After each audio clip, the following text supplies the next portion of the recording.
Thank you to my patrons. Your generosity and commitment to my work is astonishing. I sincerely appreciate it. He basically, in a conversation with my buddy, said that he flat out regrets having kids. Oh, yeah. Yeah. And he said he regrets what it's done to his relationship with his wife. He basically said that, like, you know, his wife is someone that he lives with now, who is basically before she's anything, she's mother to the kids. So he's kind of like a secondary concern. He is just, you know, literally the provider. He comes home, goes to sleep, shares a bit of a conversation with his partner, and he basically says that the entire thing taxes him unbelievably heavily, and he was happier before he had the kids. Wow. So, Jesus Christ, man.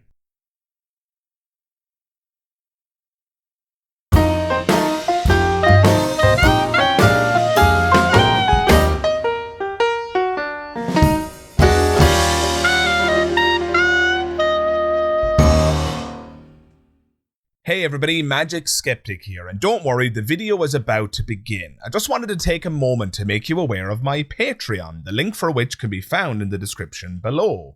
Sign up today for as little as £3 per month and you can gain access to a plethora of perks and extras, including downloadable audio-only and ad-free versions of my podcast that you can listen to on the go. You can also have your question answered in a monthly video, and better still, depending on which tier you choose, you could even sit down for a Skype call with yours truly, Magic Skeptic. All that is available and much, much more. All you got to do is click the link in the description below. I hope to see you there. Hey everybody, Magic Skeptic here, and you're all very welcome to, I believe this is episode 2 of what has been called Handy Chat, where we're going to have more of a casual conversation. I'm joined here today again by one PJ of the awesome channel Just a Tip. PJ, it's great to have you here. Thanks, Dad. I'm kind of like personification now of a bad dose of the clap. I always come back. No comment. I have my mug of tea at the ready, my friend. Yeah, sure, look, fucking, it's kind of obligatory, isn't it? Absolutely, absolutely. For those of you guys who don't know, PJ is a very, very long-standing friend of mine. PJ, how long have I known you at this point? Oh, Christ, sure, we went to the same school. We're a few years apart, granted, but... I did, yeah, that's right. Yeah, I think we had a few crossings of paths over the years, but I'd say proper friends easy over 10 years at this stage. Yeah, I tend to equate you for more than one reason to my fiance. We'll allow the listener to figure out what that means, but not least because I met her and I met you, my other love.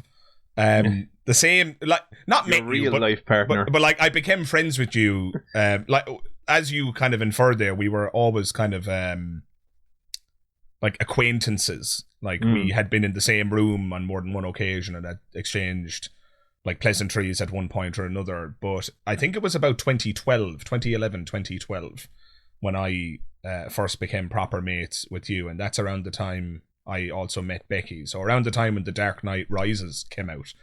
The greatest conclusion to any trilogy ever. Until the Rise of Skywalker. Until the Rise of Skywalker, yes. Yeah. I have a weird relationship with The Dark Knight Rises. I thought it was the greatest film ever made when it came out, and as time has gone on, it has gone down and down and down in my estimation. I still like it overall, but at risk of offending some of our listeners here, I don't think that it's the masterpiece I once thought it was. So there you go. I think, say, when it came out in the cinema, I watched it twice because I wasn't entirely sure what I had seen, and I remained confused for quite some time. Yeah. And then upon on subsequent rewatchings, every time I watch it, I tend to find something new wrong with it. So he says, bad mouthing The Dark Knight Rises as he drinks from a Batman cup. Well, to be fair, that is the Batman 89 symbol. But yeah, I was about to say that's more Michael Keaton era Batman. Yeah, indeed. Our first viewing of that film was together. You were there the morning. I think we saw like the 12 o'clock showing on the very first day. That's right. The anticipation for it was such that I remember, I like the cinema that we seen it in. I was actually working in at the time. Indeed, yeah. But you used to let me in on. You used to.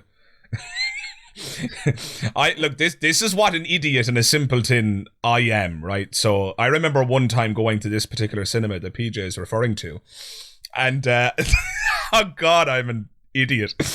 But I remember going up to the counter, and I can't remember what the price was. It was like 18 quid or whatever the price was. I can't remember what it was, something like that. And I handed in a 20, and PJ handed me back 3 fivers and two €2 coins and a euro coin. In other words, he handed me back my entire 20 quid in change. And what did I do? I looked up at PJ and I said, I think you gave me the wrong change.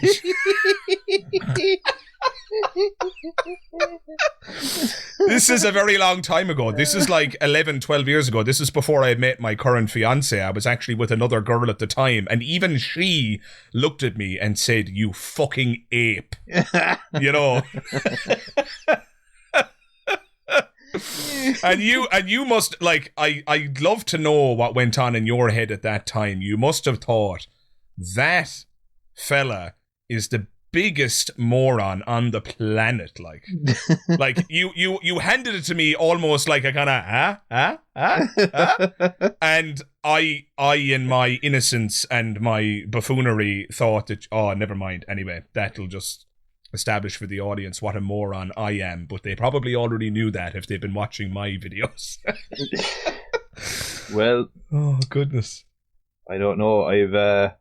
I know an awful lot of fucking gals out there that they watch absolute shite on YouTube. You know, fucking lads just fucking playing games and acting the tosser, and I suspect those fuckers would have been quick off the mark, just assuming, oh, he must have given me the wrong change here. Now I'll say nothing and I'll be cute about it and just fuck off. Yeah, there'd be an element of snakiness to it. There wasn't any of that in you. You probably thought, oh shit, he's given me the wrong change. He's going to get in trouble for this later on. Yeah. You were probably like fucking like, oh yeah, I you know, just I suppose what's the word I'm looking for? Innocent. Bright-eyed and bushy-tailed, I suppose. Yeah, you're like fucking. It's like, oh no, he's made an error. I had better make him aware of this, so as he doesn't get apprehended later on. Like, yeah. And then what did I do? I went on to make a YouTube channel that identifies all of the errors and fallacies in the world. It seems like it's a bit of a theme. There you go. That's actually a wonderful interpretation. I think you're right. I was just very, very innocent and not very worldly. That's something that one of my teaching colleagues, an English person, said to me. Somebody from England, that is. When I first moved to England, that's they only told me this recently, but they said, Dara, I have to tell you something, but like it's not true now, but and I hope you won't take this the wrong way, but when you first moved to England, you weren't very worldly, is the word that they use. And I think that's the most polite way of being called a stupid fucker ever. Yeah. I didn't know my arse from my elbow, and you encountered a bit of that as well, PJ. But indeed, yeah, that's funny. God, man, that seems like a million years ago. Seems like a million years ago right now. Like, it's frightening because there's a weird dichotomy at play where sometimes I feel like what the hell happened? That was over a decade ago. Because it seems so fresh in my head. And then, you know, then I might actually realize that what I can remember from back then are like, you know, a handful of days. And then like, you know, where's the rest of that decade gone? And I just have no account of it at all. So that is a fascinating thought, actually.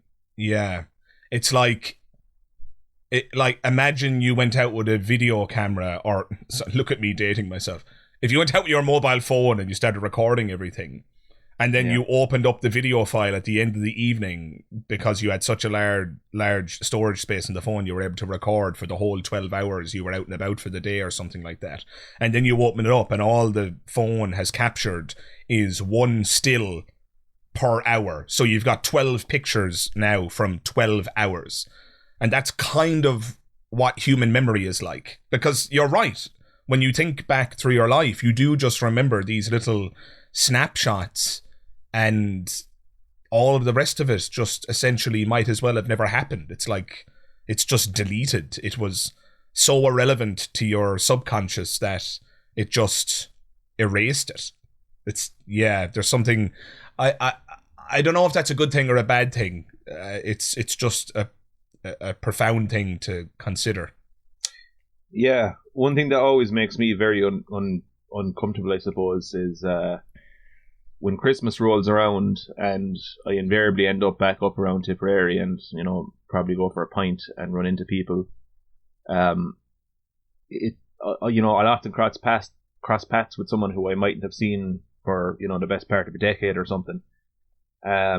Sometimes it happens where this person will approach me and they'll talk to me and I will have no clue who the fuck they are. I have no fucking notion at all. And they seem to remember me quite well.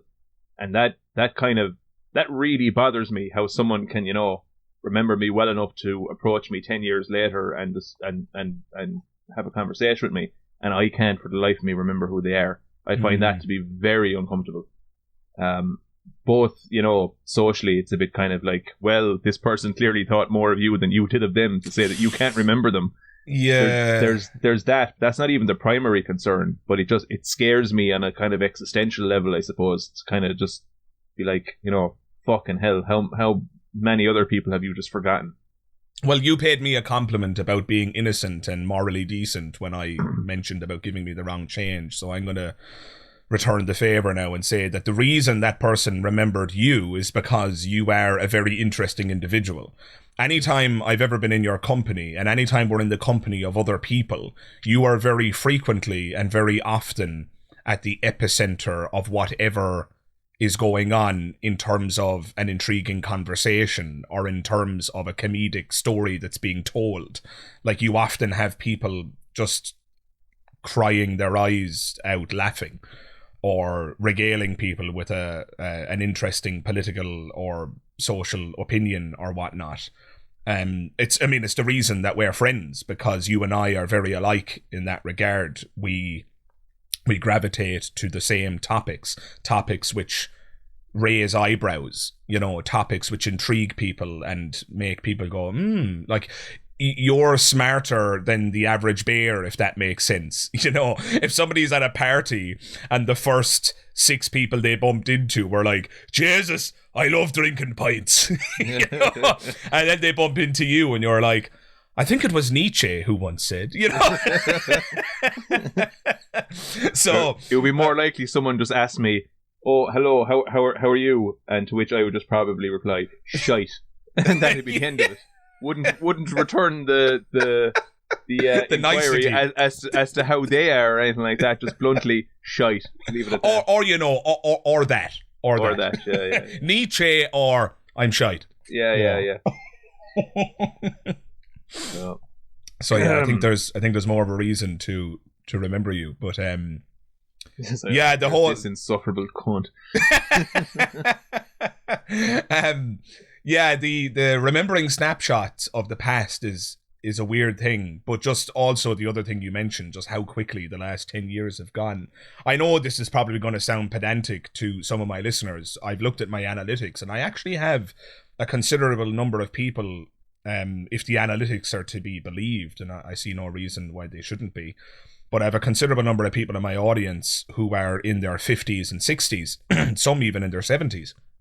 So my content is being watched by people who are, in some cases, 20 or 30 years my senior. So I apologize to those people with what I'm about to say. I don't mean this in an offensive manner, and I'm sure if they search their feelings, they will relate to having had a similar feeling when they were in their 30s. But I just really feel the passage of time. Again, those people in their 50s and 60s are going to laugh at what I'm saying right now because they're going to think, oh, he's just a young guy, he's in his 30s. But given how fast the last 10 years just slipped by, I feel like I blinked and I missed it. It just frightens me how quickly time passes and how short life actually is. And given the fact that I don't believe there's any respawns or no great big gig in the sky, it just feels like you're a polar bear standing on a polar ice cap that's shrinking beneath your feet, you know? It's scary, man. Yeah, yeah. Well, it's also knowing that the water you fall into has also been electrified. So, you know, it's not a case of just, oh, I'm in the water now. Yeah. No. Yeah. But Christopher Hitchens put it really well. He said that understanding your own finitude, it's unlike anything else. It's like somebody coming up and tapping you on the shoulder and saying it's not only that they're tapping you on the shoulder and they're saying the party's over now and you got to leave. It's that the party is over now, but for you. It will continue in your absence. Yeah, you're leaving, but we're all going to keep drinking and having the laugh here, and you're gone. Like, that's the reality of what's actually going to happen to all of us. Now, admittedly, not all lives could be compared to the party in that analogy. Some lives might very well be unparty-like, if you will. You might be like me at pretty much any party I ever go to, raring to leave. We could take that analogy far now. I think I get what you're inferring there. Yes, yes. I think I'd rather permanently leave this party and never return. And I couldn't give a fuck if there's never another one. In fact, all the better. But yeah, it's weird, man. It's weird that we are a species who have an awareness of our own mortality. That's utterly bizarre. Yeah, it's a right fucking bollocks, really, because if we were if we were completely ignorant to it, I mean, sure, to be grand. To be like, you know, one day we just wouldn't wake up or something, and that'd be fine. We wouldn't have to spend any sentient waking hours kind of going, oh shit, it's getting closer. Ooh. You know? There's a summary of your deathbed hours. Ooh. Yeah, but you know, like, fucking, what's scarier to me still, and I think this kind of once again comes back to one of our favorite topics in the world, the absence of free will. Indeed. Like, acknowledging all of that and acknowledging how, you know, fucking how finite everything is and how little time we truly do have. I've just had 4 days on the trot off of work because we had a bank holiday weekend, and then me being the clever boy, I said, you know something, I'm going to book the Tuesday off as well, giving me an additional 4 days. So I said, like, look, Thanks, Lord. Thanks, Lord, yep. For those who don't realise, we're recording this. I don't know when this will go up. It could be in a couple of weeks' time. Could be this week. I have no idea. Depends on the schedule. But we're recording this in the aftermath of the Easter weekend. So-called Good Friday, followed by Saturday, then Sunday, the day of resurrection, as it were, where the Lord allegedly came back from the dead. And that's the weekend we're talking about. So that's why we had a bank holiday weekend in this part of the world. I don't know how many other countries celebrate that. I'm assuming a lot of them. But I just wanted to explain that because there might be some countries, people are listening from some maybe more secular countries or some countries that just don't celebrate that bank holiday. So anyway, PJ, forgive my impetuous interruption. Yeah. You booked a Tuesday off to give yourself a longer long weekend. Yeah, that's it. Because like my mother always told me, I never have enough of a good thing. Apparently, so I had to have more long weekends than every other employee. A more long weekend. I prefer these to the regular short weekends. My weekend wasn't a long weekend, it was a longer weekend. But yeah, but being no stranger to the old existential dread and the crushing realization that invariably I'm wasting my life by doing a lot of the things that I am doing. Although it begs the question, how does one not waste their life? Fuck knows. But acknowledging the finitude of life with the 4 days that I had off, and I have lots of things that I need to be doing.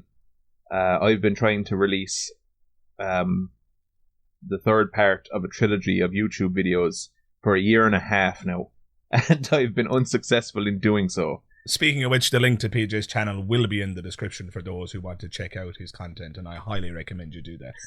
Yeah, but don't be expecting anything even barely resembling a fucking a consistent upload schedule, because it would seem I'm incapable of it. So anyway, back to my point. If I even have a fucking point. But if there is a point, I suppose, which I highly doubt.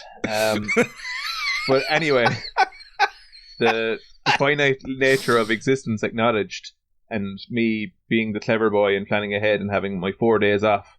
What do you think I did with those 4 days? Bugger all. Absolutely nothing. Yep. Nothing. And it wasn't that these things escaped my mind. It's when the days rolled around and it was like, you can go now and you can do that. You can do the thing that you said you do, and you know that you've been putting off for ages, and that you're like, oh fuck, I gotta find time to do this. Yep, could have done it. Was fully aware that was an option, and that's what I had planned on doing. But then I just didn't. And to say that I chose not to do it would be giving myself too much credit. I just didn't. There was no weighing up options. There was nothing. I just didn't do it. Simply. But you know what, though? Every now and then you need that. You need to just do nothing. Again, for the listeners who perhaps don't realise, but PJ works... I won't go into the details of your job, PJ. That's your business and your decision to divulge if you so desire. But suffice to say, PJ works very, very, very long hours. And as PJ often puts... The nature of your prostitution is yours to disclose. I was trying to be delicate. He services many a client. I wish my employers were. But anyway. But yeah, PJ, as you often put it to me, you work every hour that God sends. So I think you're being a bit hard on yourself when you talk about having done nothing for the 4 days or whatever it was. I think every now and then you need just a dead cush. You just need to just lay there and do bugger all. And that can be therapeutic. You wouldn't want to do that for too long, because as we've discussed in the past, the devil will haunt you pretty damn quickly if you do nothing. Occupation is essential. You have to stay busy, but every now and then you do need just a complete and utter, like, just lethargy. You just need to just do nothing, and I definitely do that every now and then, and I find it to be beneficial. Are you saying that you didn't enjoy it? Well, it's you enjoy it while it's happening. Yeah. But then in the rear view, you're like, fuck, I had 4 days there to take care of lots of stuff that needed doing, and I did none of it. I did absolutely none of it. Yeah, I know the feeling. Like, say, I was in my head, I would like, because how I started it out was, there's a game that Ducky's been streaming there. I don't know if you've seen the Resident Evil. Yeah. They made a remake of Resident Evil 4, which is indeed. I heard it's quite good. Yes, I started playing that on the Friday after work, and I kept on playing it until the very early hours of the morning on Sunday, I think. Wow. Yeah. So I just kept on playing it and did nothing else. You know, I was always conscious of the fact that I had lots of stuff to do, but like I said, there was no even thought process. It was just kind of like, oh, I should go and do those things now, and then merely didn't. Yeah. So I played that game from start to finish that, and it would be something to say then that's like, oh well, sure, look, you just spent your entire four days off playing that game. Spent the first 2 of them playing the game, and then the game was done and it was finished, and I just after that, not joking you, lay down on the couch, wasn't sleeping. I just stared at the ceiling, and that is all I did. I love it. Yeah. But it's this other thing, like we were talking about there a while ago. You know, the feeling the passage of time. Mm. The thing that, like, I hear lots of people in around my age kind of saying that they really notice like little elements of physical decline already.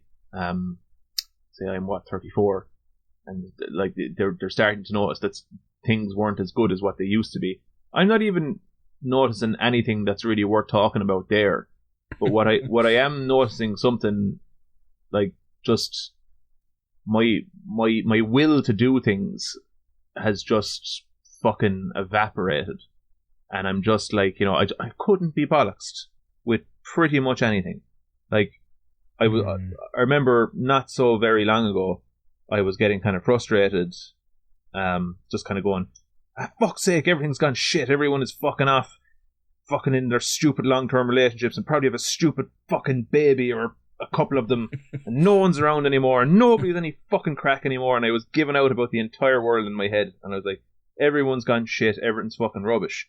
And a buddy of mine over here actually called me on it, because I was having this conversation with him, and he said, well, for all of your criticizing the world for not being around and all that kind of stuff, he basically said, I'm around all the time and you never contact me.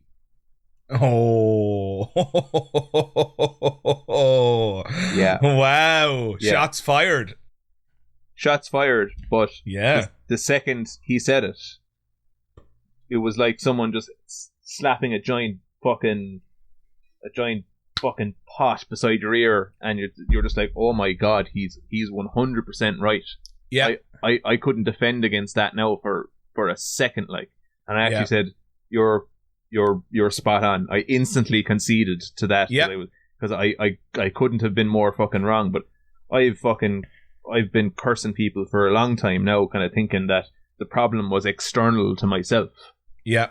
Whereas it's not that, you know, this friend of mine, I do think quite highly of him, and I enjoy his company and stuff, but it's just something changes in your head somewhere along the way, and is it something like approximating some kind of cognitive decline or something, but not quite cognitive, but it's almost, you don't have the same appetite for life as what you once did.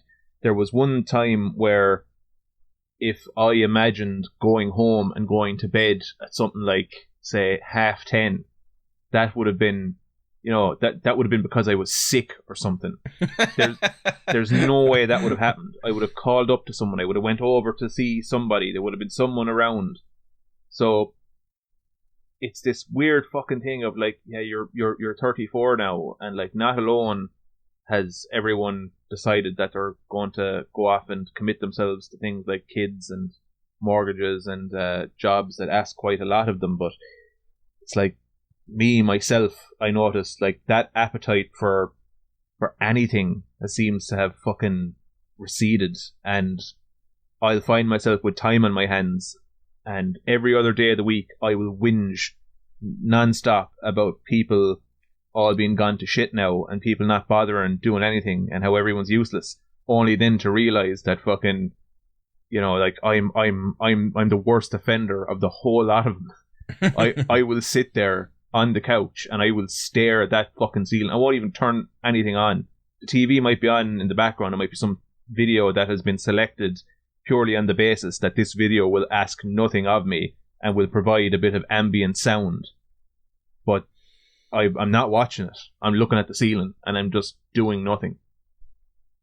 Yeah, I don't know what to make of the time thing, because I don't feel like you've had enough time off. I'm still happy to stick with my diagnosis that all of your willpower is being eaten up by the enormous number of hours that you work. So when you come home, of course all you want to do is stare at the ceiling or go to bed at 10:30. I mean, what else would a person want to do when they're exhausted? Now, you would retort and say, oh, but I had 4 days off. Yeah, but 4 days off after not having had days off in forever and a half.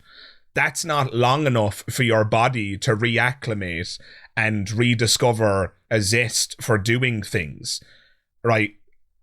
This would be the test, right? And I'm not recommending you do this, but this would be the real test. If you had a month off of work, and then on day 20 of that month, you're still staring at the ceiling and doing bugger all, then I'd be concerned. Then I'd actually be worried. Do you see the point I'm making? Yeah, you see, I would see that if someone found themselves thrown in a heap, just staring into space after 20 days of free time, I would suspect that there must be something at risk, you know, something depression or something. Depression or some such thing. Yeah. Or anxiety, maybe. Who knows? Yeah. Some explanation for it along those lines. But I don't feel like that's what's going on here, because it's something that, say, like, granted, the job that I've been in for the last year and a half, I do work a lot of hours and it is shift work, so it's extra tiring because of that. But this is something that, like, I've almost, no, maybe it's like the you know, how trustworthy human memory is questionable, as we were talking about earlier on. Sometimes you'll lose entire decades and remember a couple of bullet points here and there and be like, oh yeah, fucking yeah. But anyway, I reckon like this is something, it seems to be getting more pronounced as the years go on, and it's something I remember when I was a kid. I used to look at older people say in their mid to late 30s, 40s, and older, were basically like, they didn't really seem to have much of an appetite for doing anything. And I used to always be in my own head questioning them as a kid, kind of going, what the fuck is wrong with him? Like, why, like, you know, they're just fucking happy to sit down and watch the TV, and, you know, they just seem to want to be left alone, and like, what the fuck is wrong with those fuckers? Like, you know. But, you know, when you get there yourself, you kind of realize all this shit gets old pretty fucking quick. There are exceptions, though, aren't there? Like, I mean, I don't know what the statistics are on this. Like, maybe what you're describing is a proclivity of people who are in their 30s and 40s and so on.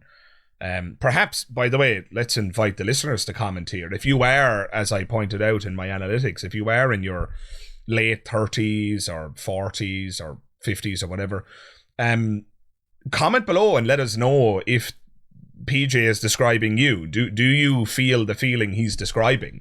Do you feel like your appetite for doing things is vanishing and that you just want to go home, be left alone and stare at the ceiling? I can tell you for me that it's not the case for me. Just today I booked tickets for another Comic-Con that I'm going to go to with Becky. And like, I can't wait to get in the car and drive there and meet some of the celebrities and walk around the dealer hall. And yeah, I mean, don't get me wrong, I'm not a social butterfly or anything. I don't go out and go to pubs and things, but I do venture out to the cinema quite a bit, as you know, PJ. And Becky and I go on dinner dates, that sort of thing. And other than that, I do my job and I do YouTube and all the rest of it. But yeah, I certainly don't have this tendency to come home and stare at the ceiling. That's not I don't have time to come home and stare at the ceiling. I don't have time to stare at the ceiling either, but I still fucking do it. That's the problem.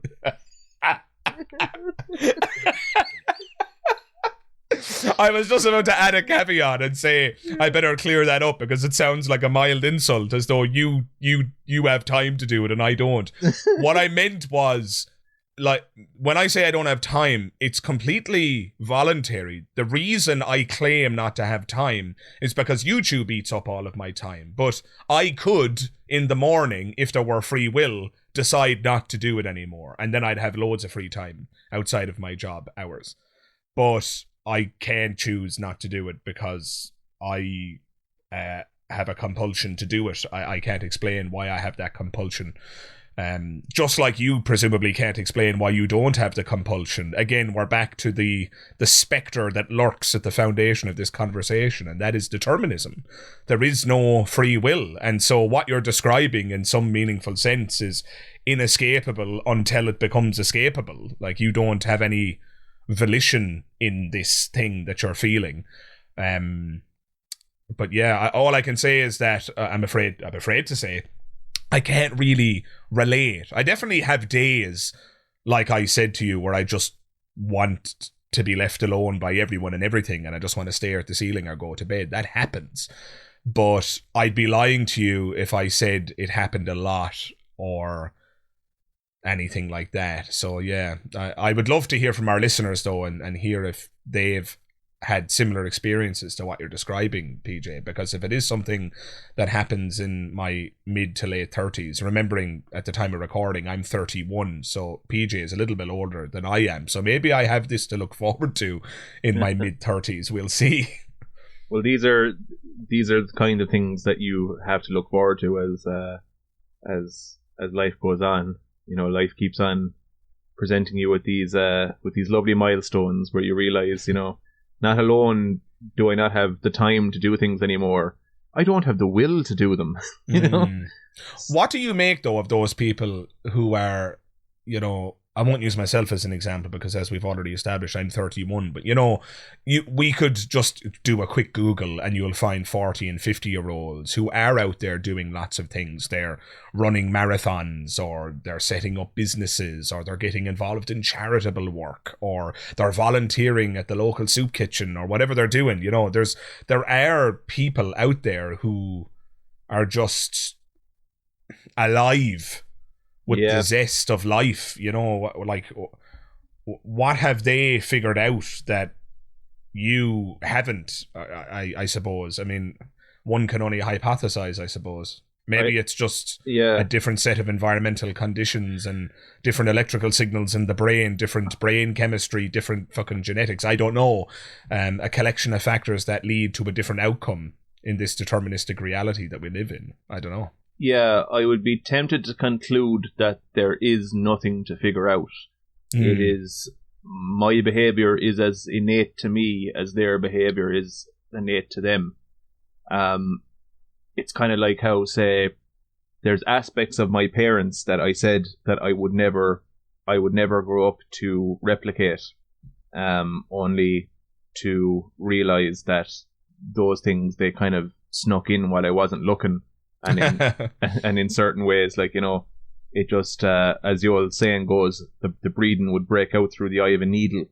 And in this case, yeah, like, there's certain proclivities that both my parents have, that I've noticed that, like, I've actually been habitually acting out for a long time before realizing it, and then being like, oh shite. So no more than you can stop something like that, I think, can you change your disposition with regards to, say, how involved you still are, maybe 3, 4, 5, 6 decades in. That said, I do. Maybe I'm mistaken here, but I'm sensing perhaps an assumption that's at play in the conversation, which goes something like this: that it must be inappropriate or unhealthy to be that way. And I don't think that's necessarily the case. Like, I mean, it is okay to go home and stare at the ceiling. I mean, that's okay. I mean, maybe I'm being naive here. I mean, I suppose, as we've already established, if somebody was doing it 20 days in a row, that would be a problem. But it's okay to go home and stare at the ceiling and to not be Mr. or Mrs. Community Servant or Mr. or Mrs. Active. You know, I mean, lots of people live very happy and fulfilling lives just sitting at home watching the telly or staring at the ceiling or going to bed early. I mean, I know so many people, a lot of people I work with, all they do is go to work, and because they're teachers, a lot of them stay in work till 7 p.m. at night, marking and planning and all this kind of stuff. Then they go home, they eat something small, they get into bed at 8:30, 9 o'clock, they go asleep, and they're back in work again the next morning at 5:30, 6 a.m. And they do the whole thing again. 12, 13-hour days. Home, sleep, 12, 13-hour day. Home, sleep, 13-hour day. And they just do that, wash, rinse, repeat. I mean, is that any healthier? I mean, look, whatever floats your boat, man. It wouldn't be a living I'd be happy to engage in. It wouldn't be a life I'd be interested in. I was just recording a video today where I pointed out that I have as one of my goals in life to escape the 9-to-5 grind. I want a better work-life balance, and maybe that makes me soft, maybe it makes me a snowflake, maybe my ancestors will turn over in their graves given the hours that they put in. But fucking hell, I mean, if I can achieve it on YouTube here or elsewhere, I'm gonna try and put myself in a position where I work as little as possible and make as much money as possible doing that little bit of work. If I could reduce my work hours to 2 or 3 days a week and have many more hours to myself, well, that would be an absolute godsend, if you'll forgive the religious phrase. That's one of my goals with YouTube. I mean, so look, different strokes for different folks, PJ. Some people are happy to just do countless hours of work and go home and go to sleep, and they find that fulfilling. It wouldn't be for me, I'm afraid to say. Yeah, like, it's a strange one. Say, I've had that feeling lately, that feeling of like being trapped, where, like, do you ever get that feeling? I've no doubt that you do, because we've spoke about it before. So I'm kind of asking this question for the sake of the audience, really. But that feeling where you go into work and you're just, it's one of those days and you're like, fuck's sake, how long do I have to keep doing this? And then then you realize in your own head, oh, you're supposed to do it until you're in your mid to late 60s. And, you know, by then what I'm talking about, this kind of feeling of being apathetic towards life, that's all you fucking feel, is the absence of fucking anything. You couldn't be bothered. I assume, anyway. If what I'm feeling now intensifies across the years, well, then I can only imagine that you're completely checked out. I don't want to go out assuming here now that people who are, you know, a few decades older than me have no appetite for life. But if there's a trajectory here and you just kind of check out more as you go on, that's kind of terrifying to me, where basically your 9-to-5 job that you work basically sucks the life out of you for, you know, as long as it legally can, and then leaves you a husk that's basically waiting for death to take them. Like, and I've had that feeling of just like, holy fuck, like, I mean, because there's a load of people that I work with in or around my own age, some even younger, who have kids and stuff. And the horror of that for me, just thinking that, like, because right now it's just me and I don't have to answer to anybody and I don't have responsibility to look after anyone or anything. And there's always that comfort in knowing that if the day comes where I snap and I go, fuck this, and I walk out the door, that I'll only have myself to look after. But imagining myself in the position where I'm now responsible for at least one other person's continued existence, that's terrifying. Yeah. So yeah, responsibility. I think what you're really talking about there is that responsibility is very it takes its toll psychologically, I think. Yeah. There's great comfort in what you just described, and I'm afraid I'm not in that position anymore. And I don't have kids, but I do have Becky. Now, Becky is an independent person, and she would survive just fine without me. But if I stopped going to work, being the breadwinner in our home, we would lose our house. And so my decisions would actually have a knock-on effect on her. It wouldn't just be me. And so even though she would land on her feet, I would still have put her in a situation where she's worse off. I can't relate to the children thing, but I understand exactly what you're talking about. For people with kids on top of that, if they decide not to go to work in the morning, yeah, they're taking food out of their kids' mouths. I mean, that's a heavy burden. Absolutely. But you know what? Flipping the script, it can also be a burden that makes a person. I've known many a fella who was going down the wrong road, down the wrong path, and they were into their drink and into their drugs, and they were breaking the law and doing X, Y, and Z that they shouldn't have been. And they, through one thing leads to another, and they get a girl pregnant, and then they just straighten up. Now, there's just as many stories of people not straightening up. This is not a recommendation for Magic Skeptic that having children will fix what ails you. Absolutely not. I just know that it has fixed, if you want to use that word. It's made better men of people I've known. And so sometimes the thing we fear the most can be the thing that sets us free. It can be the thing that makes us. It can be the thing that turns us into something. It can be the thing that turns us into a better version of ourselves.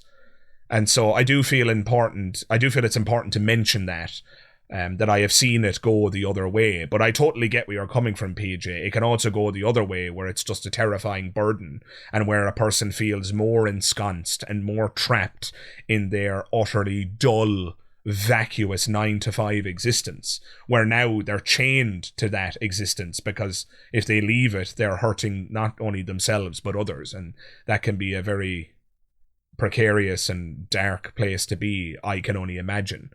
It sounds horrendous.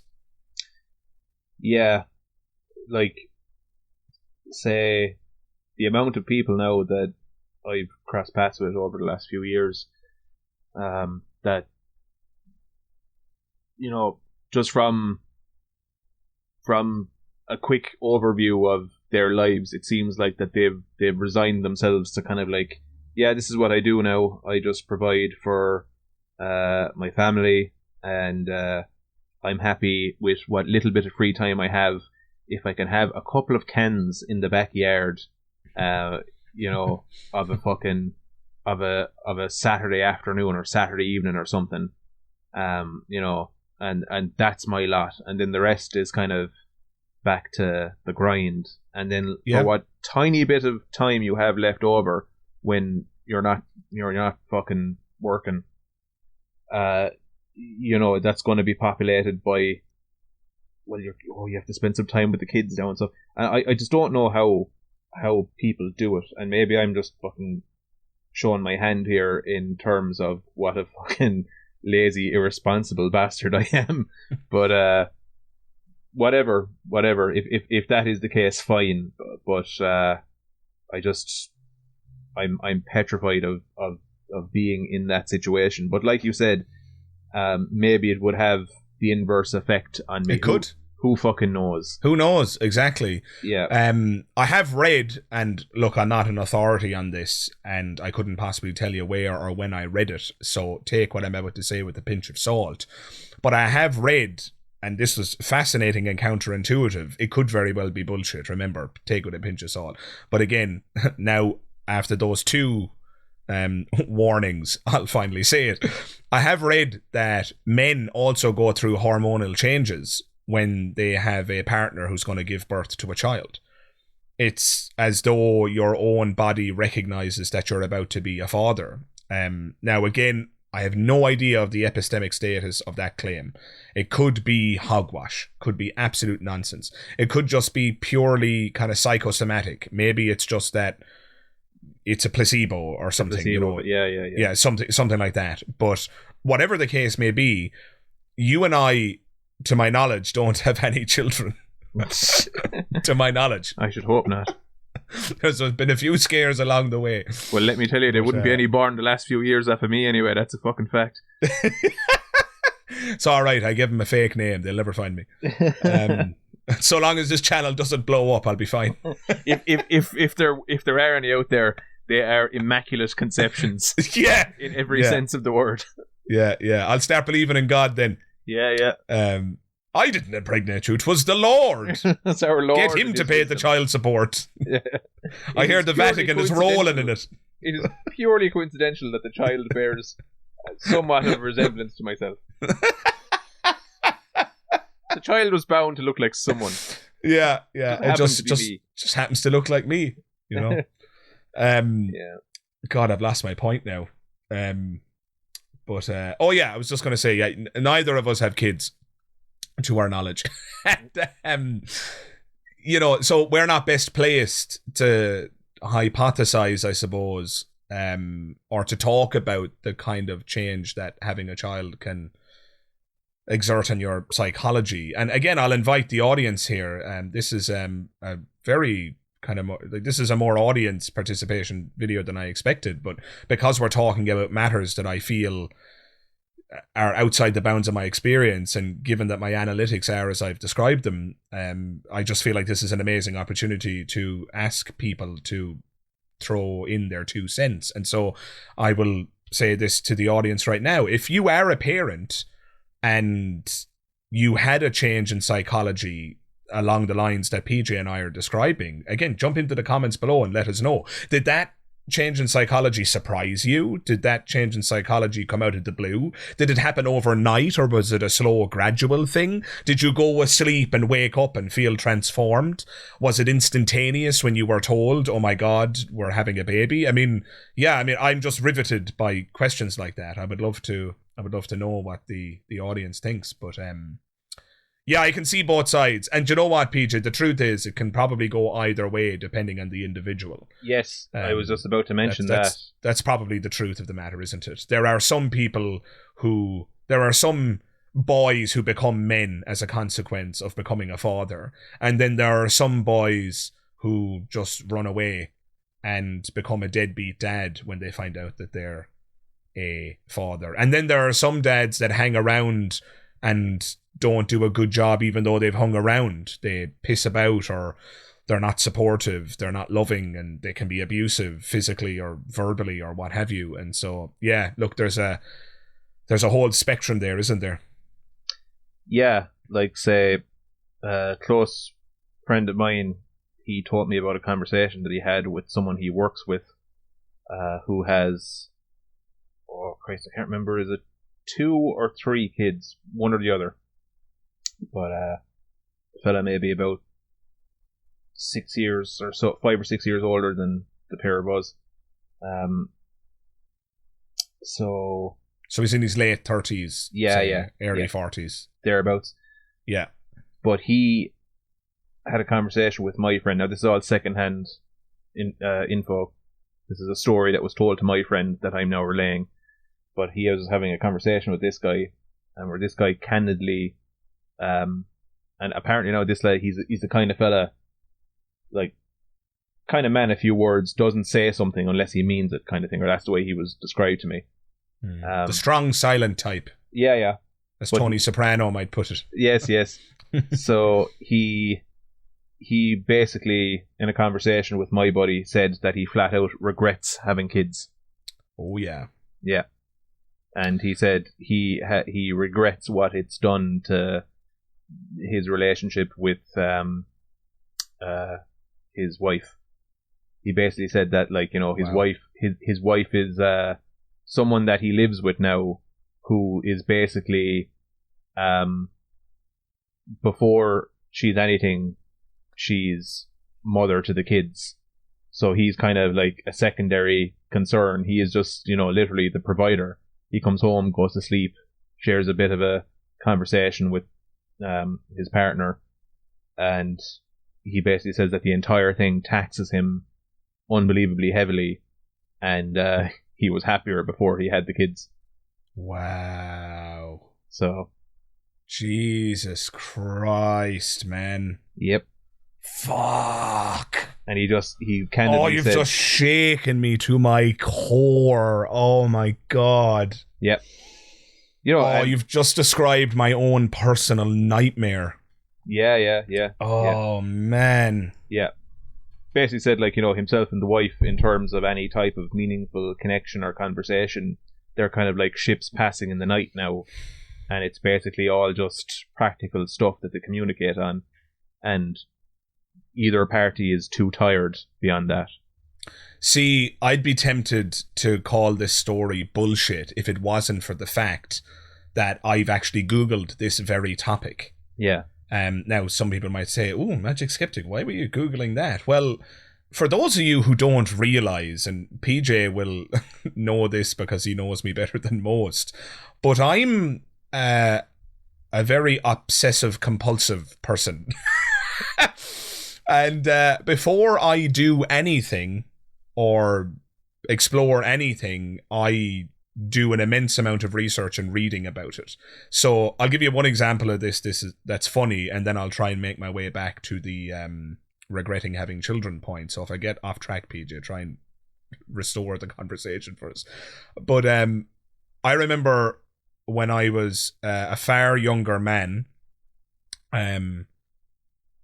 when I was first becoming interested in women, and the whole idea of sex and sexuality was on the cards, I was absolutely terrified, as many people are, I suppose, when they're still bushy-tailed and innocent and so on. So what did I do? I spent a solitary month, I would venture to say, Googling all of the possible and potential dangers of having sex in its many varieties. If anybody was to look at my search history, they would have thought that I was some kind of a sexual freak. But all I was doing was my homework. I wanted to know what diseases were possible. I wanted to know what infections were possible. I wanted to know what the side effects were. I wanted to know how to mitigate these things. I wanted to know what things were best avoided. And I wanted to know everything there was to know about sex and sexual health, because I'm obsessive compulsive. There was no way I was just going to, on a whim, go, well, hey, let's just get into the bed and have a go at it, you know, like I think most people do, really. Yeah, more than likely full to the brim with pints. Yeah, exactly. I basically treated my sexual awakening like a dissertation thesis. Yeah. Opening statement. Exactly. Yeah. In this essay, I plan to explore the risks and dangers associated with copulation. But yeah, anyway, that's just some evidence of my obsessive compulsive kind of. And I'm not. Don't misunderstand here, listener. I'm not saying I've been diagnosed. I don't want to offend anybody who actually has an obsessive compulsive disorder. Please don't misunderstand. I'm just using that language figuratively here. Suffice to say, I'm very anal, if you will, when it comes to doing anything. Come on, that was a good pun. Yep. In any case, coming back to that, moving on rather swiftly, rather briskly, yes. Yes, yeah. Quickly, move along now. Before we end up in a tight situation. Before we go down that hole. Before we go...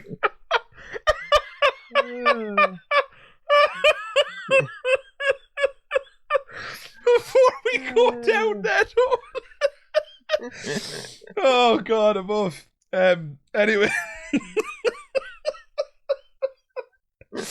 I feel like this podcast should have been called Hard Talk rather than Handy Chat.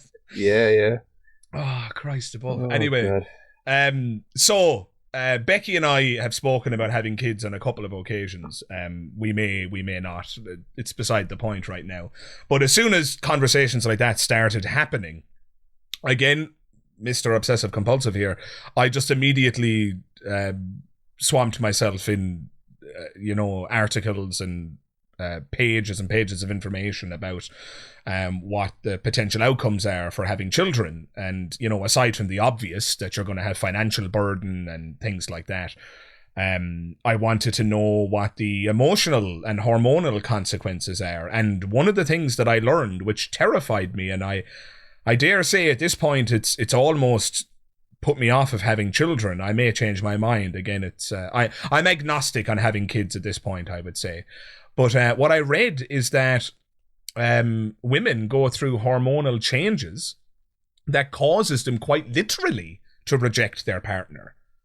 Now, again, I can't stand over any of this information because I'm not a natal expert. I'm not a biologist or anything of that nature. So again, take everything I'm saying here with a pinch of salt. Perhaps if one of our listeners is an expert or has some, you know, knowledge or has a degree in this area, they can comment below and let us know. But if that's true, if it's true that there is a hormonal progression that results in your partner rejecting you, well, then I'm going to tell you right now, if that's true, I don't ever want to have kids.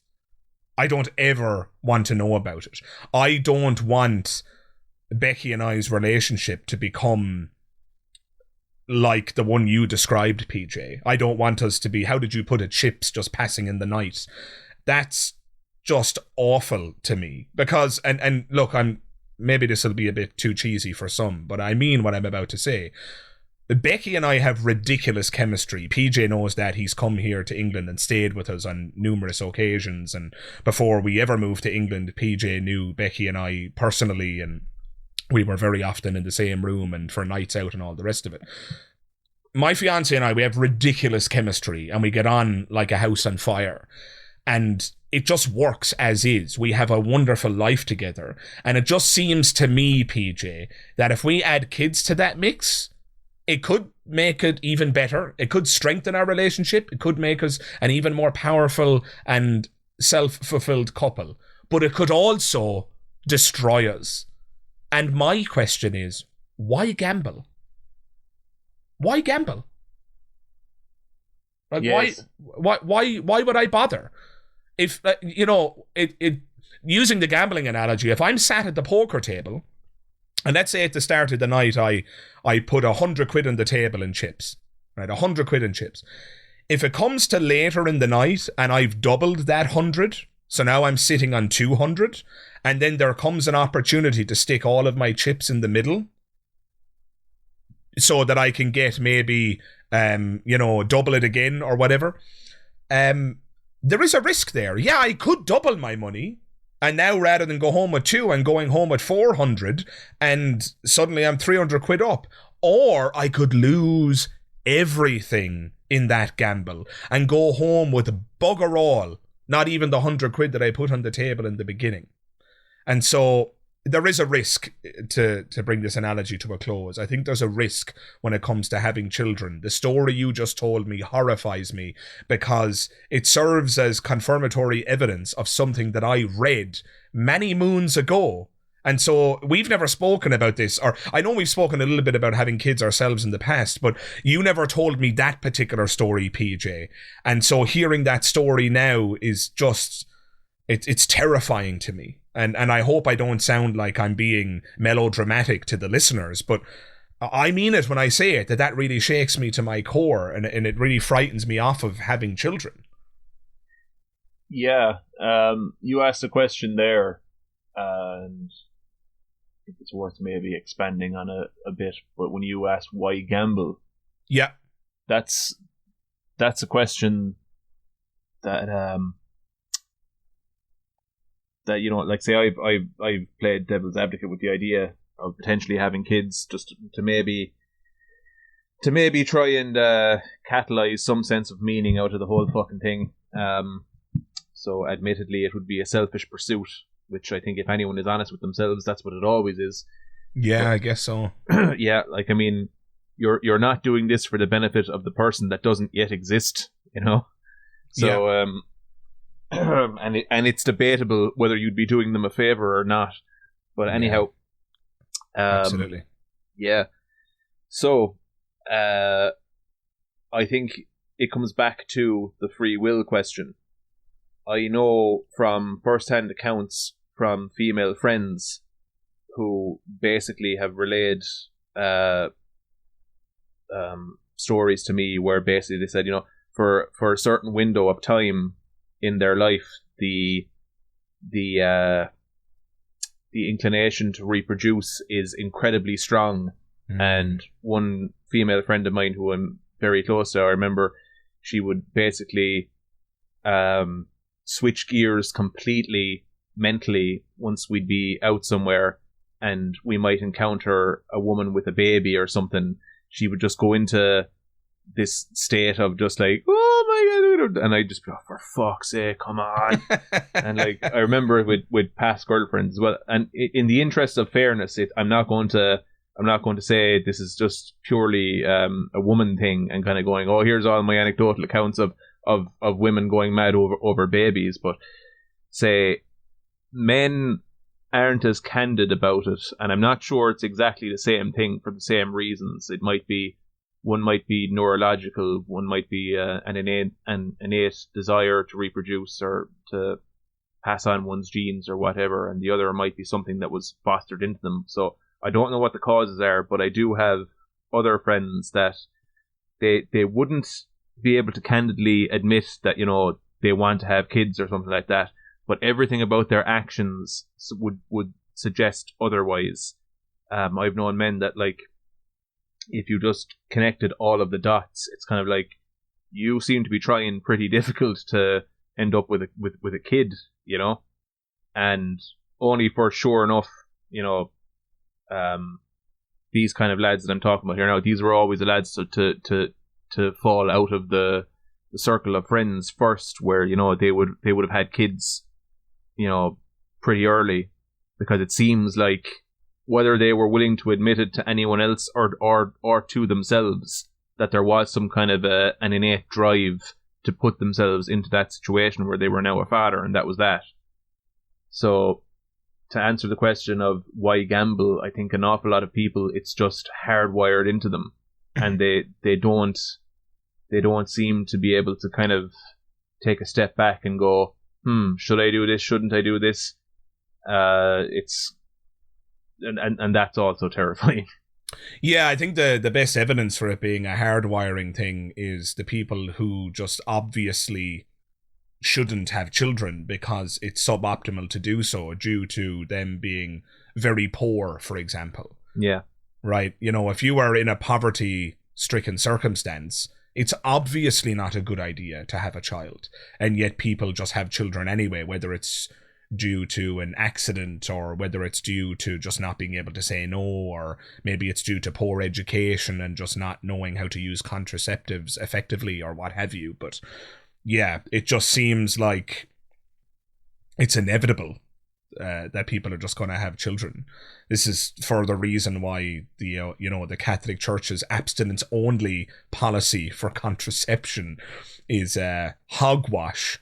In fact, I think a lot of Irish people owe their very existence to said policy, to their parents attempting to use abstinence only, or the withdrawal method. Yes, indeed. That's what Billy Connolly said. Only a celibate could utter the following sentence: at the point of ejaculation, withdraw. Yeah, he followed that up with, there isn't a gang of wild horses that could pull my arse in the opposite direction. Yeah, it's so it's like, it's like this primal fucking lizard brain or something. Yeah. That basically just takes the reins at that point. Exactly. And yeah. Forget about doing anything. Think about it all you like, but it's going to go one way, and it just shows the prime directive. Yes, it shows the absolute illusion of control for what it is. Yeah, just that, like. But going back to the regretting having children thing, I mentioned I was doing my copious amount of research on having children.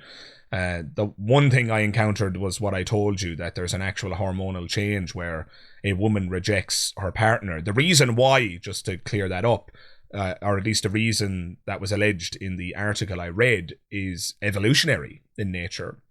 Because if a woman were to continue to prioritize her partner over her child, she would be a bad mother. And Yes. so there is a hormonal change that happens which causes the female to reject her partner in lieu of looking after the child. And so that makes perfect evolutionary sense. And you know what? I in some sense understand the necessity for it to be that way. If Becky and I have a child, it's important for her to prioritize that child over me.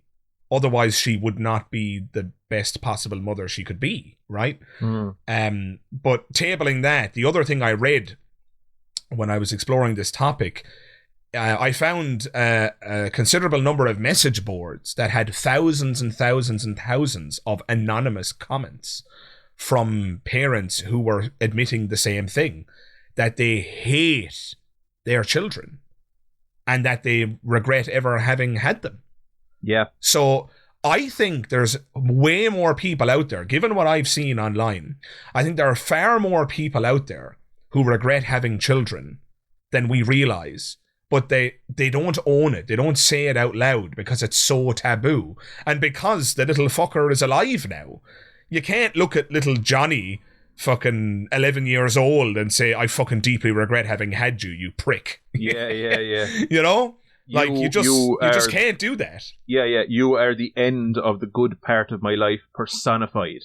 Yeah. That's what you are. Yeah. Now, I'm not suggesting that, that the majority of parents feel this way or something. I'm pretty damn sure that the majority of parents feel eternally fulfilled by the fact that they've had children. Fine. All I'm suggesting is that I think there's a larger minority than what we might realize who actually regret having had children, but they don't say it out loud because of the obviously taboo nature of that admission. Yeah, that's it. Another guy, another anecdotal story, but this is actually one that Ducky told me. Shout out to Ducky. Yeah. He was working with a guy who had a kid as well. And this guy... Now, if this guy is to be believed, this is an anecdote, based on a fucking story that was told to Ducky, who then told it to me, so it's like third-hand info. But he basically said he had a kid who was a couple of years old, and he basically, the tale that he told to Ducky was that his girlfriend at the time was basically in that, like what I described, where my female friends have said to me that there was a certain window of time where they were very inclined to desire children, and his girlfriend was in one of the this is what she was feeling. What his girlfriend's behavior was aligning with what my female friends had said about this whole phenomena. But he basically said that he was he basically went along to it because she made it very clear to him that this is what she wanted, and it was a deal breaker. If he said no, it was a deal breaker. Essentially, yeah. See, that's man, that's rough. Give me your seed or bugger off, and I'll find somebody else to give me their seed, basically. Yeah, that's it. And I'd say that ultimatum is common. Is a very common one. Yeah. It's kind of like I stopped bothering with relationships a long time ago, primarily because I have very little compromise in me. I'm fairly black and white in terms of what I will do and what I won't do. If I say I won't do something, there is nothing on the fucking face of the planet that you can do to change my mind on it. I'm flat out, I'm not doing it. And sometimes so much so that I even recognize that you're actually wrong here now. You shouldn't be doing this. You're being completely closed-minded to something here, and you probably shouldn't be. And I can recognize that all day long. Does it change my behavior? Not at all. So, so I just said, fuck that now with the aggro. I couldn't be dealing with this fighting with people no more and constantly apologizing for being the way that I am. I'm not going to do it anymore. But those kind of things, I see so many people, and I've heard stories very similar to that one, and yeah, it like I wonder how many people are fucking legitimately happy, whatever the fuck that means, because happiness to me has always been a very fleeting kind of thing. It's kind of like a nice cup of tea. It's great when you have it in your hand, but then then it's gone and you don't have it anymore. And you might have another one again, but it's not something that it's not a sensation that stays with you, and that's just the nature of happiness. So, I don't know. Are these people better off? Are they more content? Have they got more meaning? But I've certainly seen a lot of fuckery from either party in that realm. It could be the case that we're just using words differently, and I have to say that at the outset. But when you say that happiness is fleeting, I know what you mean. Because I have it happen with lots of things, where I can't wait to get my hands on a new video game or something, and then I play it into the ground for a week, and then I'm sick of it, and like, there you go, happiness is fleeting. Or can't wait to get that, Chinese takeaway on the weekend, and then I finally get my hands on the Chinese takeaway, and you're halfway through eating it, and you're like, yeah, this is grand, I suppose. But like, again, the happiness was fleeting. I know what you mean, but.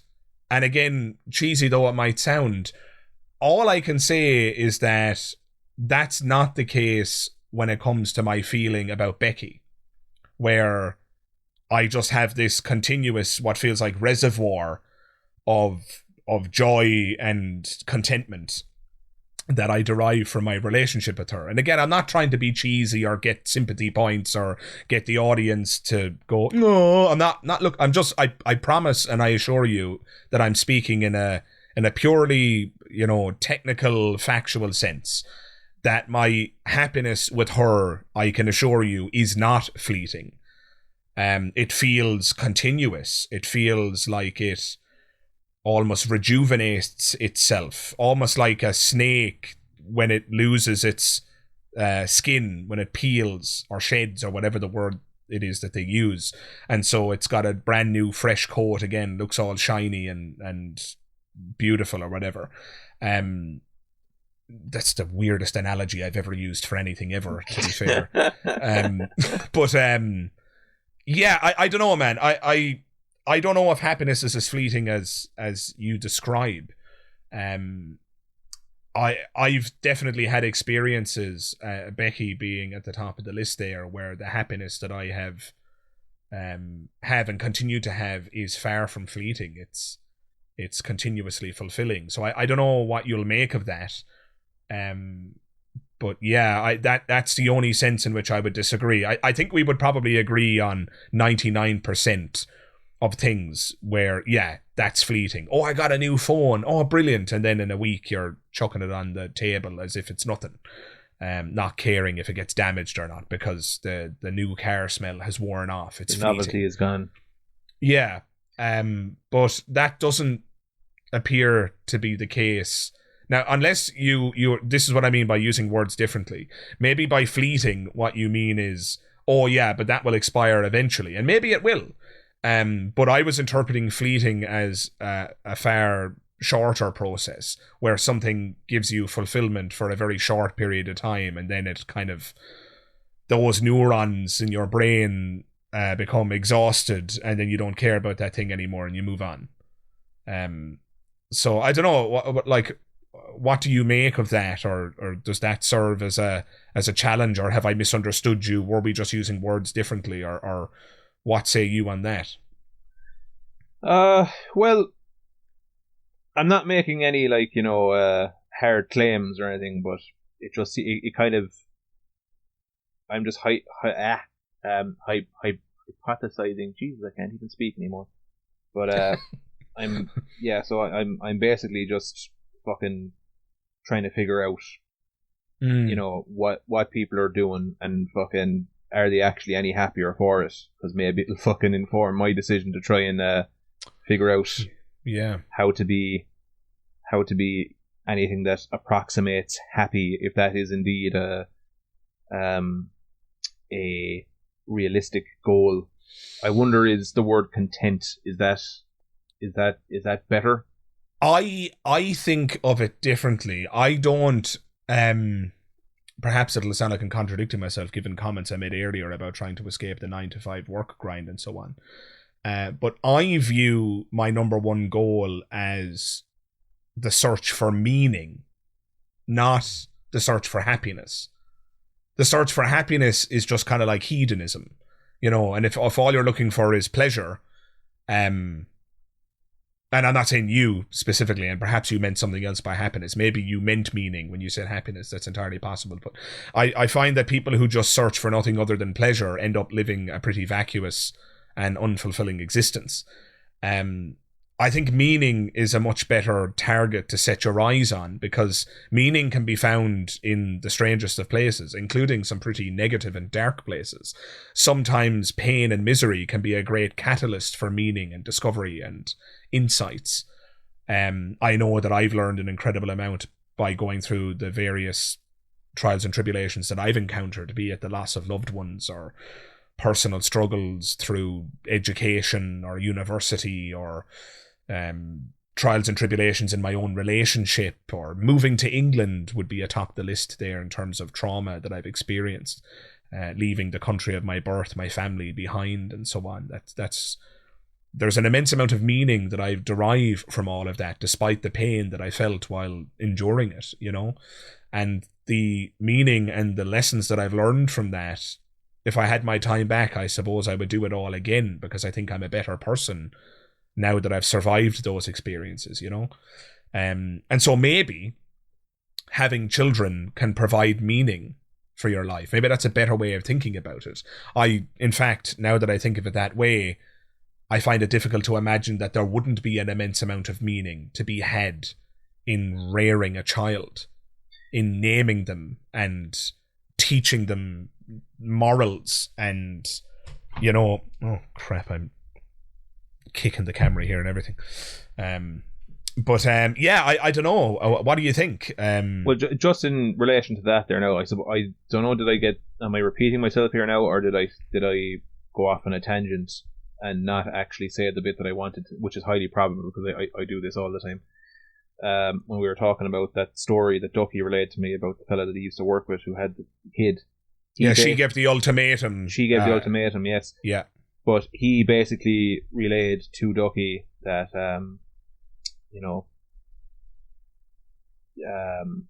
in the aftermath of all of this, that now whether this was something he was just being flippant about, or whether he was actually to be believed, and we'll say just for sake of argument here that he is, I don't know. I don't know the fella at all. But he basically relayed to Ducky that all he gets out of it is hassle and headache, and all it was to him was a pain in the arse. But he felt a strong enough sense of obligation that fuck it, he's after going along with this and he's responsible for it now. But it was kind of like, I've resigned myself to a house of pain, basically. And wow, just accepting that that's the way it is now. So yeah, it doesn't sound like there's an incredible amount of profound meaning being had there. No, so I think, I think a lot of people kind of think that maybe bringing kids into the world is their ticket to meaning, and I think that would be an extremely naive position. Maybe you're right, because it would seem now that's if any of this anecdotal information is to be believed, there are people out there that, not only are they not fulfilled by having children, but they feel actively worse for it. And the message boards I read, and again, I encourage you, dear listener, to go check it out for yourself. You can fact check me on this, but if you just Google the words "I regret having had children," you will find a slew of articles and message boards and support groups, and it's just, man, I tell you, it makes for, if you are in PJ and I's position and you're still debating in your head as to whether or not you'll ever conceive, it makes for very eye-opening reading. And I suppose if I was to convey any message at all to the listeners in this dialogue, now that we're coming towards the end of it, I don't want this to go on too long. I suppose all I would say is this dialogue shouldn't serve as a warning, don't you dare have children. I guess if I wanted this dialogue to serve as anything, it would just be to pause for thought and just reflect and ask yourself, is this really what you want? Have you examined the potential risks and the dangers and then make an informed decision? I mean, that's all I would say. And if you decide for yourself, dear listener, that having kids is your ticket to meaning and it's your ticket to happiness, or whatever your goal is, and that's what's going to fulfill you and give your life purpose and whatnot, well then, if you're happy doing that, then more power to you. Then I applaud that. Hip hip hooray.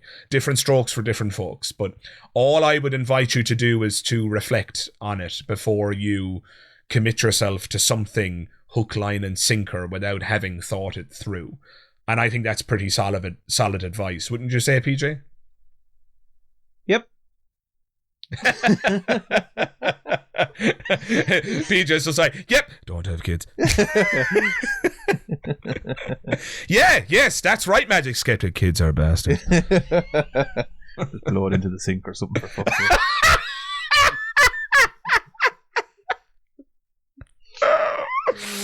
Oh, God above. Yeah, but what was I going to say? Fucking how in the name of fuck? Like, I'm just remembering now where we started out in this, and I think Dark Knight Rises.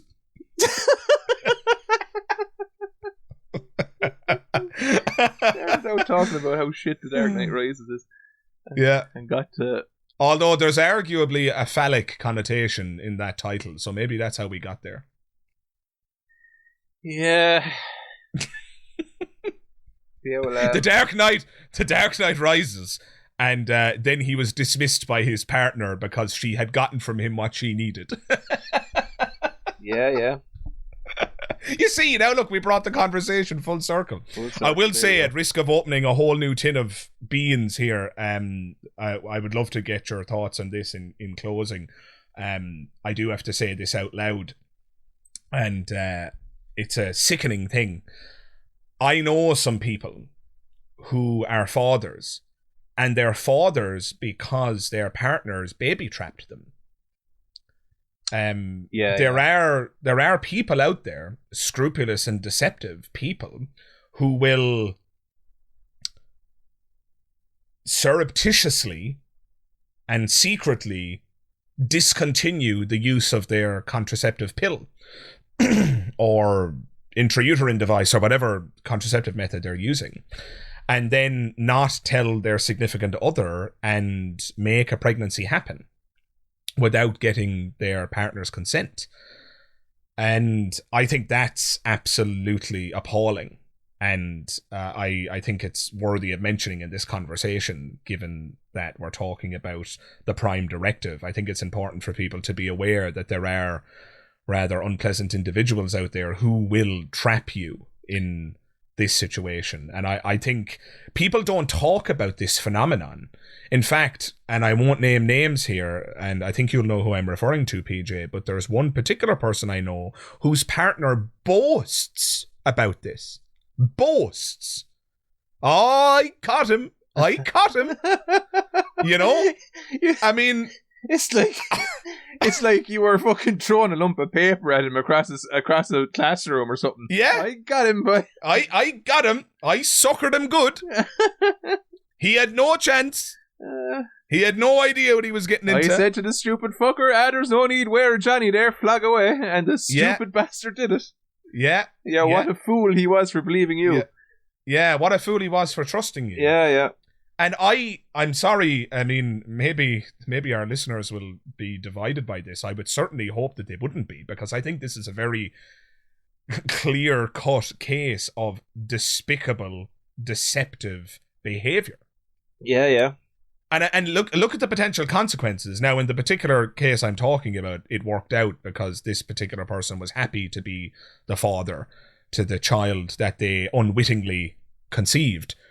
But look at the chance that's being taken there. I mean, what if such a woman says to her partner, "Oh, I caught you," and then he says, "No, you didn't. I've no interest in being a dad. So if you're going to proceed with this pregnancy, I'm sorry, but we're finished. I have no interest in this whatsoever. What you've done is risk having a child grow up in a single parent home. Now, I'm not shitting on single parent homes. Some of the best people I know came from single parent homes.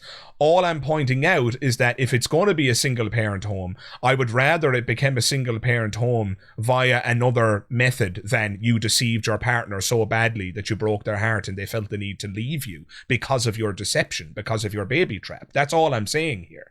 And anyway, yeah, I thought it was worth mentioning, but I feel like this doesn't get talked about, and it should be talked about, PJ. Like, where are the articles? Where's the outrage? Where's the social campaign to support the people who find themselves in this circumstance? Like, where's the social outcry? Where's the social movement? Like, hashtag baby trapped. That should be a I'm coining the phrase right now. Let this be the beginning of this movement. Hashtag baby trapped. Right? Perhaps some of my listeners are going to comment on this very video and use that hashtag.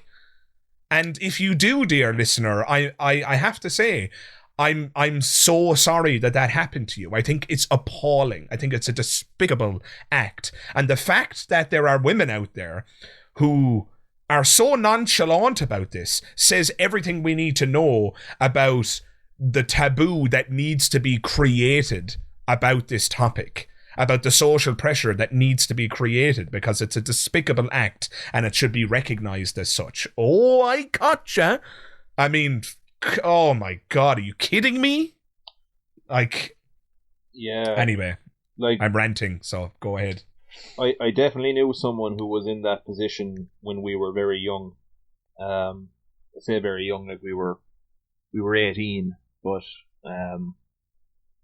yeah, this fella who had been involved with a girl who was unstable, to put it mildly. Basically there was lots of arguments there, and I think there was threats of suicide and all this lark, the usual fucking the usual stuff. Like, that's an incredibly common story among, like, fucking people who are basically involved in a codependency. As soon as one threatens to leave, the word suicide is broke out and all that kind of stuff. But I would be amazed if, because it was such common knowledge to us, the degree of threats that this girl would make to the fella that we were friendly with, that, when she eventually fell pregnant, that, we were like, well, there was no fucking way that was planned planned by her, but fucking definitely not. And you could say, oh, sure, it takes two to tango, and so on and so forth. And yeah, you're right. I mean, if he was concerned about knocking her up, he shouldn't have been riding her. So fair enough, but yeah, it definitely happens, and there's a lot of fucking gullible fools of men that walk into it. But in the interest of fairness, I have heard stories, and anecdotal stories. Again, I don't know anyone who's done this, but I've heard stories from say female friends of mine who have heard stories from their friends about other relationships. And one I heard before was basically a fella who was given an ultimatum, like the ultimatum we discussed earlier, and his response to it was he wanted to hold on to his partner, but he didn't want kids. He just didn't want them. So what he did was he went away and he got the snip on the QT. Yep. And basically, what? Yeah. Oh my God. Yeah. And basically then was like, oh, so when he was given the ultimatum, we have to try for a baby. He was like, yeah, no bother, love, yeah, grand. And he was flogging away good on. He was like, I don't know what to tell you. It just ain't happening for us. That's a shocking story. Yeah. That's absolutely shocking. Wow. That's like a Game of Thrones level play. Goodness. Yes. I don't even know what, I have no words.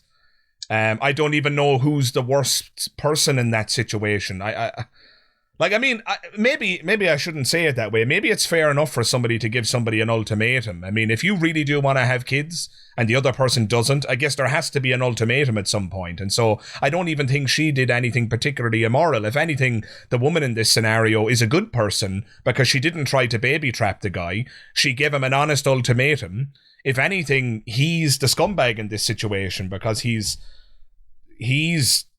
deceiving her now. And she really desperately does want to have a child, it would seem. And he's robbing her of that opportunity, which is important to her. And so, yeah, I mean, I have to say he's the scumbag in this situation, wouldn't you say? Oh, yeah. That's it. Christ, talk about commitment. Yeah, that's it. Like, I think he was so certain in his not wanting children that it didn't cost him a thought to fuck off and get the snip because it meant nothing to him, because he was like, this is something I don't want to do. Wow. So now, at the time I was told that story, that was, oh jeez, that's going back a few years now, but at the time I think the woman in question still didn't know. I wonder, did she ever find out? Fuck knows. God only knows. My God. But wow, what a grim place to bring this conversation to a close. You know, like handy chat indeed. Wow, my God. Yeah. There's nothing handy about this chat, is there? I think you're right. Absolutely fucking not. Nothing and handy. It always goes this way, though, doesn't it? It always does. Like, but, we're like, handy chat will almost imply that it's the pair of us sitting down talking about the match. Yeah, you know? but that's not going to happen. I mean, I tried to talk about Dark Knight Rises, but that lasted 5 minutes. You know. Yeah. There you go. Again, PJ, there's no free will. So it is what it is. There you go. And it'll all be over soon. It is what it is. And it couldn't have been any other way. And we'll just leave it at that. Yeah. It is what it is. And soon it won't be even that. So yeah. And soon will be nothing at all. Yeah. So, yeah. And God bless the poor listener who invests their time in this conversation. Yeah, well, if anyone was in danger of going out into the world bright-eyed and bushy-tailed, I think we probably lowered the likelihood that that's going to happen anyway. We've inoculated them against that possibility, huh? Most certainly. With a good shot of despair. Yeah. Guys, I just want to say once again that the link to PJ's channel will be in the description, and so make sure you check that out. But other than that, PJ, thank you once again for joining me for handy chat, which is not so handy as we've established. Yeah. Yeah, there you go. And to the listener who, the 7 of you who got to the end of this dark, depressing tale, thank you very much. If you got this far, PJ, we've done this before. We got to come up with some kind of a moniker or some kind of a hashtag that we can give the listeners who got this far so that they can prove that they got to this point in the conversation. Can you think of anything off the top of your head? Yeah. Maybe hashtag not so handy. That's a good one. Or hashtag get the snip. Okay, those two will do. So a hashtag get the snip or a hashtag not so handy chat. Because let's face it, this again, guys, remember, handy chat is a colloquialism in Ireland, which means, casual conversation, and these conversations have been anything but casual. So it's probably the worst named podcast in the history of podcasting. It would be like having a podcast that's called Happy Good Time Chat Fun Show, but what they talk about on that podcast is the Holocaust. Yeah, it's like there's an Irish comedian. He was once on TV on a show that I used to like a lot called Hardy Bucks, but he's out on his own doing his own thing now. Like a few of them have splintered off and they've gone pursuing their own careers, but he primarily does stand-up comedy now, but this guy's name is Owen Colgan, and his Instagram page is called Owen Colgan Fitness. It's called that because, you know, it like there's everything on it, but absolutely fuck all to do with fitness. So which is great.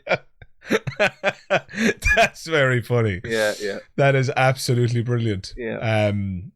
Oh my god, yeah. I mean, but the excuse he has is that was designedly so for the sake of humor. I'm desperately trying to have a casual conversation, and I just seem incapable of it. But there you go. Yeah, well, it seems that whenever you and me talk, that's what happens anyway. Is this something that happens with other people, or is it just me? No, it definitely happens with other people as well. I'm hopeless. I'm hopeless. I'm just not able to sit down and have a normal conversation. Well, I am accused on a daily basis of being at best cynical, at worst being pessimistic. So you know, that is something that I hear all too often. So yeah, you and me both. Yeah. So, you know, fucking two wrongs don't make a right, it would seem. I guess so. So hashtag get the snip. And hashtag not so handy. And let us know what you thought of the conversation in the comments below. And as I have mentioned throughout the podcast, dear listener, if you have answers to any of those questions I asked, I'd love to hear your thoughts. That'd be fantastic. Other than that, drop a like on the video because I'm still experimenting with this handy chat series. And smash that like button. Smash that like button, exactly, yeah. And that'll be fantastic. Bastards. Well, it matters a lot for this because I'm still testing the water with this series and seeing if it's going to be successful on the channel. So it's more important than any other video to like it in this particular case. Yeah, it's completely justified and all the rest, but you know the type of character I'm talking about. Yes. Yeah, no, I know exactly, yeah. Come on, guys, let's get this to 100,000 likes. And you're like, fuck off, you fucking bollocks. We can do this together. No, we can't. Yeah. No, fuck off. And, other than that, thank you very much for listening. And I don't know if PJ will be back for the next one or not, but I'm sure he'll be back again at some point. Again, like a bad dose of the clap. Exactly right. Just when you thought you had fucking seen the last of it. Yep. The Dark Knight will rise again. Most certainly will. we should start... we should start including fucking numbers for helplines regarding certain issues at the end of these. God.